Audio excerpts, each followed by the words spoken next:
Hi, I'm Melissa from polkadotchair.com and welcome to the last week of the Spooky Shelfie Quilt Along. If you are new here or just stumbled on this video from somewhere else, we are making a Halloween quilt.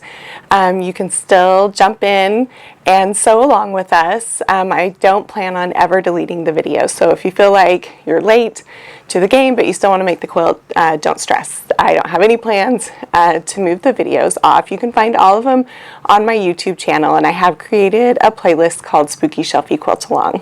This week we are covering the finishing steps of the quilt. I know we haven't done a video for every single block. That is because a couple of the blocks I've covered in previous videos, and we do, again this week, have a lot to cover, so I made a list. Usually I can kind of remember these things as we go, but I made a list. So we're going to start by talking about the witch hat block.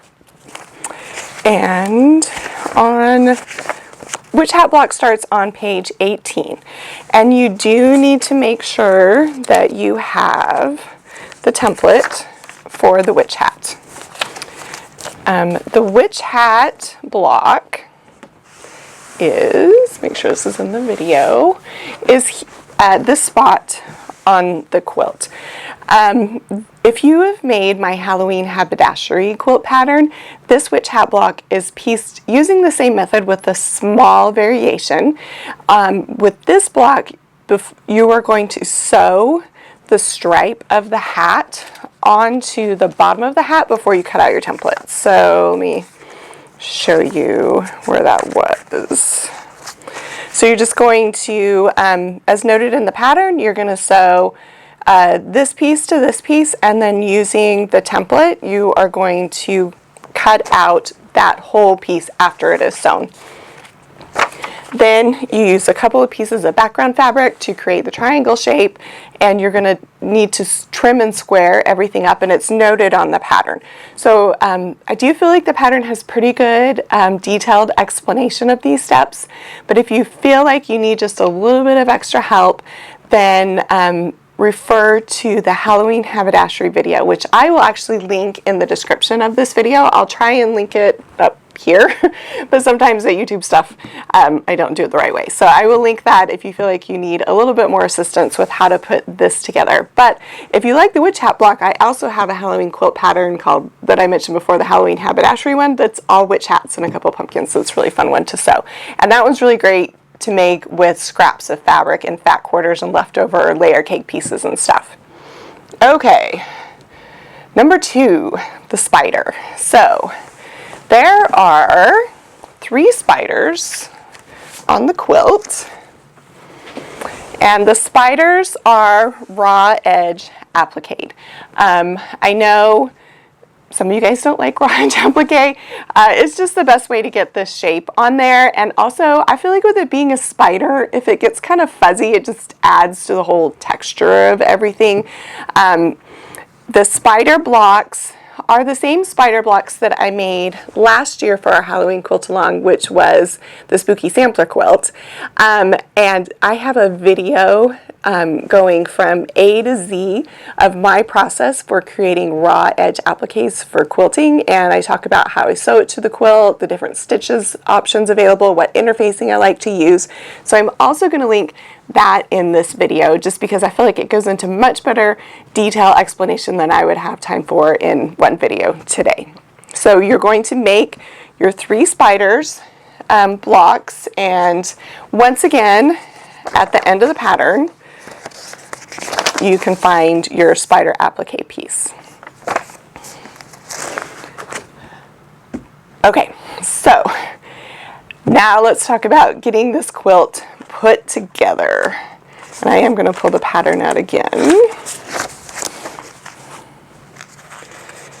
All right, so in the cutting instructions in the beginning of the pattern, also a quick reminder, if you haven't already, you can grab the fabric key on my blog, polkadotchair.com/pattern updates. It's free. If you don't see it after you fill out the form to have us email it to you, check your spam folder. Yahoo and AOL are just notorious for putting our stuff in spam, and we've tried and tried, can't get them to stop doing it. So check your spam folder, I bet it's there. So when you cut out the fabric, you notice that there is a section with additional fabric cuts and sashing fabric cuts. So under the additional fabric cuts, these are all cut from the background fabric, which is vintage white. And those pieces are going to be used as we assemble the quilt.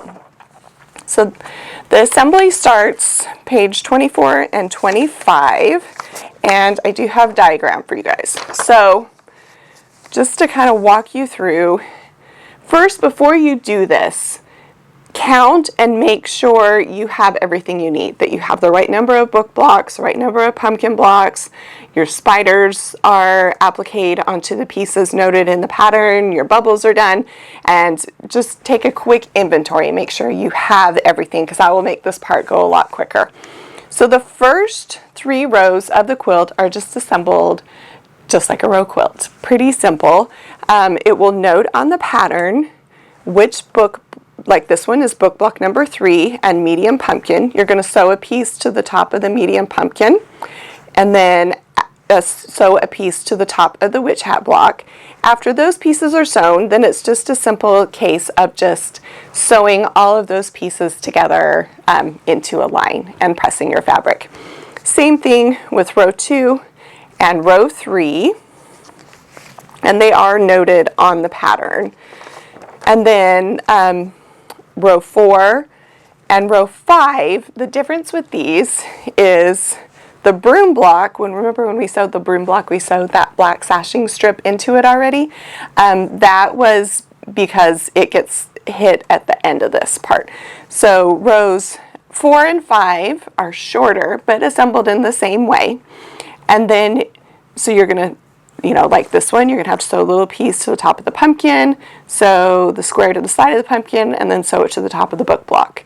Sew this piece to that side, sew this to this, just straight across, very simple piecing. And then you are going to sew row 4 to row 5. I was showing you this on the quilt, but there's no way I can fit all these pieces on my camera. I actually tried to put the camera on the ceiling in a different room in my house, and there was no way to show it. So the diagram's really the best way. Also, there is a small picture frame block noted in that's used in the pattern. We didn't cover that in one of our videos just because it's very straightforward piecing.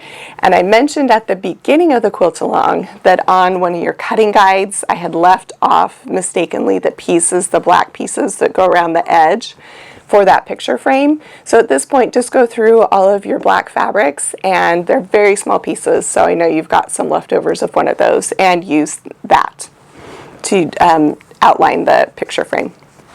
Okay, so after row 4 and row 5 are sewn, you're going to sew your sashing.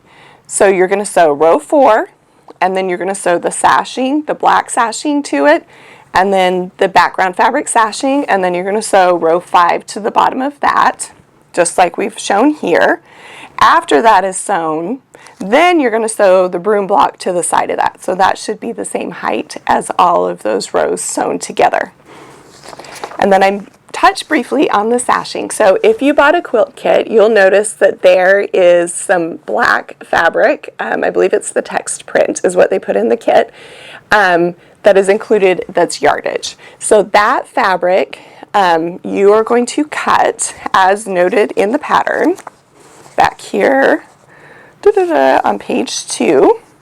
You're going to cut that fabric into pieces. This is not cut from fat quarters. So if you purchased a pre-packaged fat quarter pack of Spooky Schoolhouse fabric, this black fabric is in the fat quarter pack because it's in all the fat quarter packs, but this is not meant to be cut from a fat quarter. This is meant to be cut from yardage, and on the pattern requirements, it is noted,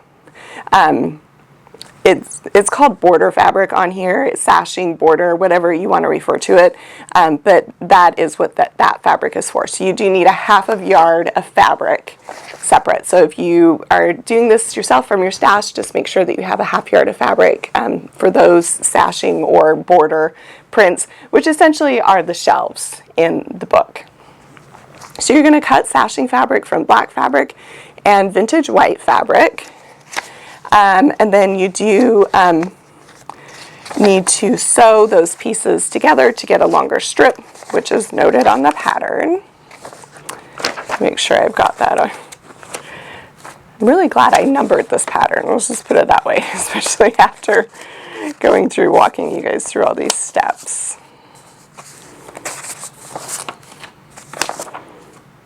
Okay, so sashing instructions are on page 23. So you do need to, you've cut your fabric strips, but fabric only runs about 42 inches wide. So obviously if you need like a 44-inch piece, you can't do that. So it does tell you to sew the short sides together so you have longer pieces. And page 23 is where that starts. And then assembly is here and here.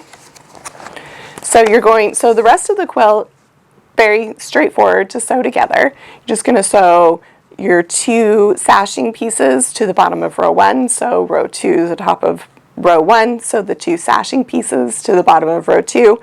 And then sew the bottom of the top of row 3 to the bottom of row 2. And then you have your row 4 and 5 unit ready to sew to the bottom of that. So you are almost done with your quilt at that point. And there are a couple other things that you need to do. So if you notice on this, and I did this wrong the first time, so if you guys have eagle eyes, you'll notice that my stitching lines are off a little bit, because I sewed this to the block before I sewed everything in, but that's not important. So anyway, the last thing you need to do after you have your quilt top sewn is you need to add your spider trail stitching. So all you're going to do is just on your quilt, and this is the spider web, it's not supposed to be straight or perfect, take a ruler and some sort of fabric safe marking pen, whatever your favorite is, that will disappearing ink, washable ink, whatever, chalk, whatever it is you like to use, and just use your quilt ruler and draw a line. And you're going to draw a line from the base of the spider up to the top of the black border fabric. Then just go on your sewing machine with black thread in your machine. I left my bobbin thread white because it didn't show and it didn't really bother me. If you want to, you can change it to black, but the white on the bobbin works just fine. And then just sew a stitching line up to the border and then flip it around and sew back from the border to the spider. I like to do 2 stitching lines. I intentionally did not sew those straight, and I intentionally do not want them perfect because it's a spider web. I'm going for that kind of wonky feel with that trail. So there's 3 parts of the quilt that you do need to add that trail. And then up here you can see actually on this one, I think I have like 3 rows of stitching at some point on this block right here. So that's the spider trail stitching. It is done last thing before you send your quilt off to the quilters. Okay, so then I had a few questions last week from YouTube and then on Instagram about some other things with the quilt that I want to just touch on really quick. A lot of you guys asked about the quilting design on this quilt, and you can see that it is done, it's spider webs. So everyone wanted to know how I did that on my home sewing machine. There is a way to do that on a home sewing machine, but it's kind of a lengthy process and not one that I am an expert at that I could share any information with. This is done on a long arm quilting machine, and I have a blog post on my blog called How to Finish a Quilt, and I walk you through all the different options that you have when it comes to finishing your quilt, because you have a completed quilt top, but there's a couple more steps to turn it into a finished quilt. And I have a picture of a long arm quilting machine on there if you're just really curious what that is. Most people do not have long arm quilting machines. They take up a whole room in your house, so there are a lot of really talented people that are long arm quilters, and you can send your quilt top and your backing to them, and they will quilt it for you, and they send it back to you ready to bind. They usually charge per square inch of your quilt. Just inquire with them before they do. The more complicated the design, usually the more expensive the price. But it's a reasonable enough price that if you something that you want to do, you could send it off to a long arm quilter. And if you do that, just request a spiderweb pantograph. There are quite a few spiderweb pantographs available, and they can use a spiderweb pantograph, which is the pantograph is the design. That's called a pantograph. So it's like pretty much this spider web sewn like 5 times in a row, and then the rows are smushed together, just to kind of give you a basic explanation. But most long arm quilters have quite a few options for seasonal quilts when it comes to finishing them. If you don't want to send it out to a long arm quilter, then you can machine quilt it yourself at home. I also, in that How to Finish a Quilt blog post, go through some of the options to finish the quilt yourself at home, because I did that for years. I didn't have a long arm machine, and I was always under a deadline because having a blog, it takes a couple weeks to send something to a long arm quilter, and I was never working that far ahead. So I finished a lot of quilts myself on my machine. I'd use just a straight stitch or a serpentine stitch on my machine, and it's totally doable. I have a friend that sells quilts actually, and she does all of her quilting on her home machine. Okay. We talked about the pantograph and the quilting. Again, a few people asked about the backing of the quilt. So the back of my quilt is Eggplant Sparkler, which is my basic with Riley Blake Designs. You could also use Orchid or Lilac. I think both would be beautiful, as would Baby Pink or one of the oranges. Actually, my Sparkler line, which I have right here. So my Sparkler line with Riley Blake, when I design a fabric line, most of the colors in my fabric line come from one of these colors of sparklers. So you should have something that will match and coordinate with your quilt. So you could use that orange would be perfect. Here you can see the lighter purples. That lilac would be beautiful. You could do baby pink, or black or gray would also be really, really nice. And the black of the sparkler looks really nice because it's called sparkler because it has a little bit of like gold sparkle to it. So it just gives your quilt just a little bit of extra texture versus just having a solid fabric on the back. If you don't want to use sparkler, then I think that one of the main prints of the line, where are they? I know they're on here. See, if I was smart, I would have pulled this out beforehand. Oh, you can see a little bit of it here. So the charcoal of the print of the collection, that's the main print, that's got like the little witches and the cauldrons and the pumpkin snowmen on it, I think would also be really cute for the back. I also just finished a Halloween quilt that I put the pink ghosts on the back, and I really like how that turned out. So there's quite a few options for backing fabric that's included with the collection. I did a quick Google search online, and there's still quite a few stores that have yardage of the quilt, yardage of the fabric collection, so you can pick out something fun for the back of the quilt. The last question was binding. Some people were asking about the binding fabric. It is the charcoal color of the sky print.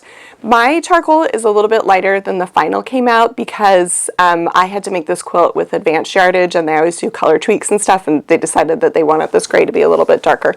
So I use the print that has the little pink moons with the witch silhouettes in the gray. This quilt is bound by hand and by machine. You sew the binding on first and then hand stitch it down. If you are someone who has a hard time with hand binding, which I do, I have arthritis, so it's just too much work for my hands, I will machine bind a lot of my quilts. I know that's super controversial, but it's just what I found that works for me. Otherwise, I can't hardly move my fingers for a few days. So I have a blog post also for that I kind of walk you through my steps and my process for machine binding a quilt. And I think that's everything. I got everything on my list. I'm sure you have more questions. As before, I will make sure I keep on top of the comments in the YouTube content. I'll make sure I keep on top of the YouTube comments and answer them there. So hopefully, if you get stuck at any part of the process while trying to finish the quilt, I can jump in there on the comment section and help you out. Also, in the description of the video, I'll link the other 2 videos that I was talking about and the blog post that I was referring to for finishing a quilt. And then last thing is I am working on a freebie project that if you have the pattern and you have leftover fabric from your fat quarters that you can make. It will probably be a couple weeks. It'll probably be at the beginning of October before that one is available, and I will have it on my blog. I might do a video. I'll try and do a video. But if you're not already subscribed to the blog, just go to polkadotchair.com and click subscribe. That will add you to our weekly newsletter, which is completely free.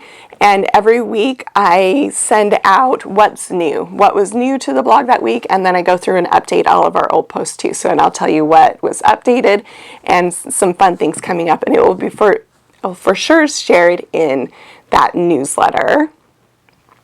And like I said, I think that's all. I hope you guys had fun. It's September now, so I'm gonna get out the Halloween decorations at my house, and let me know what you think of the quilt when you finish it. I would love to see pictures. I'm at Polka Dot Chair on Instagram, so if you mention me, I would, if you share them on your stories or on your Instagram, I would love to see them. And if you have friends that you think might enjoy this channel or this quilt along, I would love for you to share this video with them, like, comment, subscribe, do all the YouTube things. And until our next quilt along, I'll talk to you guys later.